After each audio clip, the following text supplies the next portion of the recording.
नमस्कार सभी को, मैं Navneet Gautam's classes of physics में आप सभी का स्वागत करता हूं।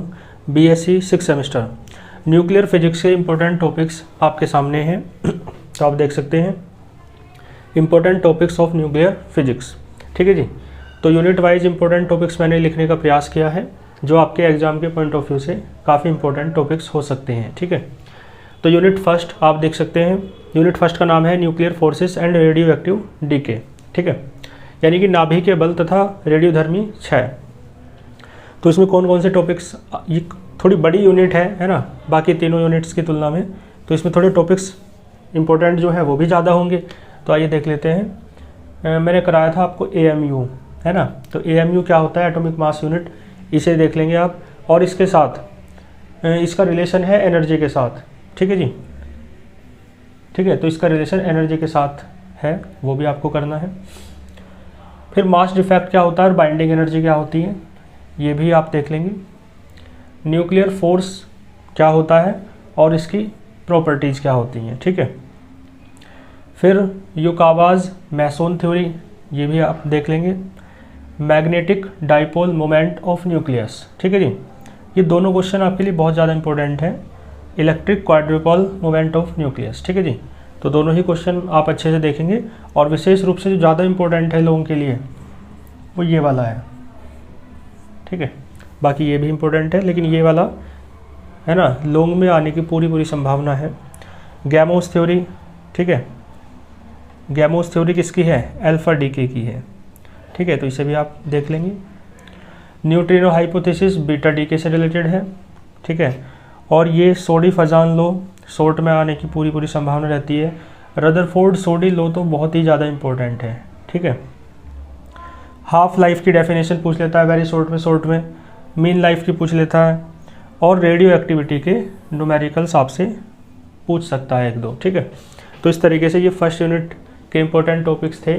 ठीक है, इनमें आपको समझने में कोई दिक्कत नहीं होगी।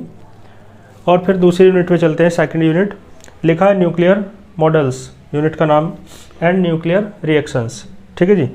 तो इनमें जो सबसे इम्पोर्टेंट मॉडल है वो है आपका ये वाला लिक्विड ड्रॉप मॉडल। आप इसे बहुत इंपॉर्टेंट समझ के चलें और ये लोंग में आने की पूरी संभावना है। ठीक है जी। तो लिक्विड ड्रॉप मॉडल और एक ये देखो, 2 लोंग है ना। तो लोंग आपके कितने आते हैं, अलग अलग यूनिवर्सिटी का अलग पैटर्न है, तो सब देख लेंगे अपने अनुसार। लेकिन मान लो 8 लोग यदि solid state and nuclear physics से बताए तो 8 में से है ना 3 या 4 आने हैं। और वही उसमें भी आपको मान लो 5 आए तो 3 करने होते हैं, कुछ ऐसा भी सिस्टम अलग अलग यूनिवर्सिटी में है। ठीक है, तो लिक्विड ड्रॉप मॉडल उन्हीं क्वेश्चंस में शामिल है। और फिर देखो शॉर्ट में पूछ सकता है क्यू वैल्यू न्यूक्लियर रिएक्शन की क्या होती है। ठीक है, न्यूक्लियर फिशन आपके लिए बहुत इंपॉर्टेंट टॉपिक है। न्यूक्लियर फ्यूजन क्या होता है, चैन रिएक्शन क्या होती हैं, ये शॉर्ट में पूछने लायक क्वेश्चन है, सारे बहुत अच्छे टॉपिक है ना। और फिर लोगों के लिए एक और मोस्ट इम्पोर्टेंट क्वेश्चन है आपका न्यूक्लियर रिएक्टर, इसे आप बहुत अच्छे से तैयार कर लेना।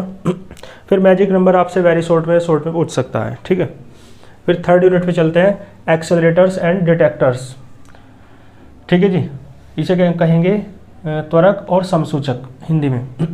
तो इसी सीरीज में one day graph generator, one day graph accelerator कह दो चाहे, साइक्लोट्रॉन और GM counter, Geiger Muller counter, ये तीनों ही टॉपिक है ना लोगों के लिए बहुत इंपॉर्टेंट है।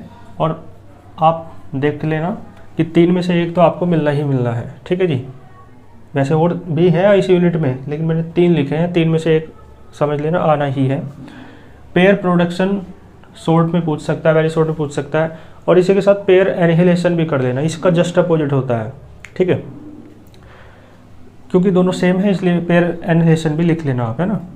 फिर फोर्थ यूनिट में क्या है, एलिमेंट्री पार्टिकल्स यानी कि प्रारंभिक कण। तो इसमें क्या है, पार्टिकल्स का, प्रत्येक पार्टिकल का एंटी पार्टिकल होता है, आपको पता है। जैसे इलेक्ट्रॉन का पॉजिट्रॉन है, तो वो कॉन्सेप्ट आप देख लेंगे, है ना।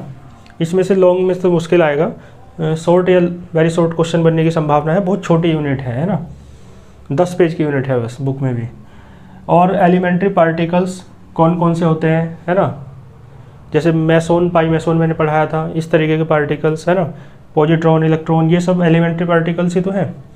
तो उनका क्लासिफिकेशन यानी वर्गीकरण, कितने भागों में बटे हुए हैं, कितने हैं, क्या है, ठीक है। कंजर्वेशन लॉज, मास एनर्जी का, ये तो आप 11th में भी पढ़ा था, फिर बीएससी फर्स्ट सेम में भी पढ़ा था, मास एनर्जी का कंजर्वेशन लॉ, तो सब आसान टॉपिक हैं। लीनियर मोमेंटम का कंजर्वेशन लॉ, एंगुलर मोमेंटम का कंजर्वेशन लॉ, और एक ये क्वार्क मॉडल का कॉन्सेप्ट है ना, ये सब चीज़ें आप देख लेंगे 4th यूनिट यानी कि एलिमेंट्री पार्टिकल्स में, ठीक है।